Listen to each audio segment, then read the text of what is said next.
ठाण्यातील अनधिकृत बांधकामांची संख्या दिवसेंदिवस वाढत आहे। पावसाळी अधिवेशनातही ठाण्यातील बेकायदा बांधकामांच्या विषयावरती जोरदार चर्चा झाली होती। तसेच न्यायालयाने देखील फटकारलं होतं। तरीही ठाणे महानगरपालिका क्षेत्रातील अनधिकृत बांधकामावरील दंड माफ करण्याचा निर्णय नगरविकास विभागाने घेतला आहे। या निर्णयामुळे ठाणे महानगरपालिकेला 200 कोटी रुपयांहून अधिक आर्थिक नुकसान होणार आहे। महापालिका निवडणुकांच्या तोंडावर सरकारने अनधिकृत बांधकामाला संरक्षण दिल्याचं बोललं जात आहे। कळवा, मुंब्रा, दिवा, घोडबंदर या भागात मोठ्या प्रमाणावरती अनधिकृत बांधकामं झाली आहेत। मुंब्रा, दिवा भागातील मालमत्ता कराची थकबाकी मोठ्या प्रमाणावरती असून शास्ती आकारल्यामुळे मूळ मालमत्ता कराची वसुली करताना अधिकारी ठाणे महानगरपालिका कर्मचाऱ्यांना तारेवरची कसरत करावी लागत आहे।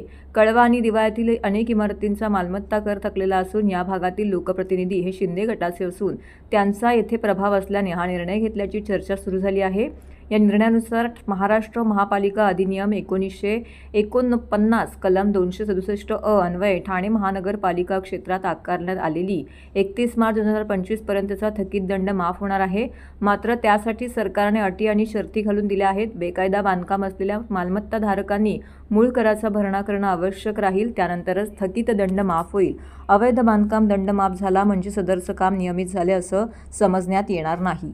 गेल्या काही दिवसापासून कोर्टाच्या आदेशानुसार अनधिकृत बांधकामाची तोडक कारवाई सुरू आहे। मात्र आता अशातच दंड देखील तुम्ही वसूल करण्यात आला होता। आता कुठे दंड माफ करण्याचे आदेश द्यायचे उपमुख्यमंत्री नगरविकास खात्याने दिले। काय वाटतं एकंदरीत ही कारवाई त्यात दंड बोजा महापालिकेवरती पडू शकतो? हे दोन वेगवेगळे विषय आहे। माननीय उच्च न्यायालयाच्या निर्देशांमुळे जे अनधिकृत बांधकाम तोडक कारवाई आमची खूप झपाट्याने खूप तीव्र गतीने चालू आहे, ती असेच चालू राहणार आहे।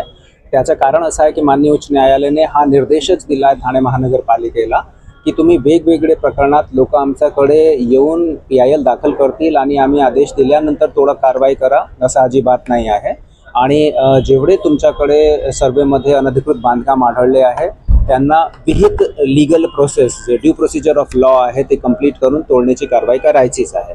आता जे दुसरा प्रश्न आहे की आपल्याकडे अनेक दशकांपासून जे अनधिकृत बांधकाम आहे ज्याच्यावर आपण मूल कर आकारणी करतो आणि त्याच्यावर दंडात्मक रक्कमची आकारणी करतो, तो हा विषय ठाणे महानगरपालिका नव्हे तर साधारणतः प्रत्येक महानगरपालिकेमध्ये आहे हा विषय। आणि काय असतो की जे मूल आपण कर लावतो त्या करावर जे दंडाची रक्कम असते ते खूप मोठी प्रमाणावर झाल्यामुळे लोक ते टॅक्स आपल्याला देत नाही। याच्या अनुषंगाने राज्य शासनाने हा धोरण किंवा हा निर्णय घेतला आहे की ज्यामध्ये दंडात्मक रक्कम राज्य शासनाने माफ केली आहे।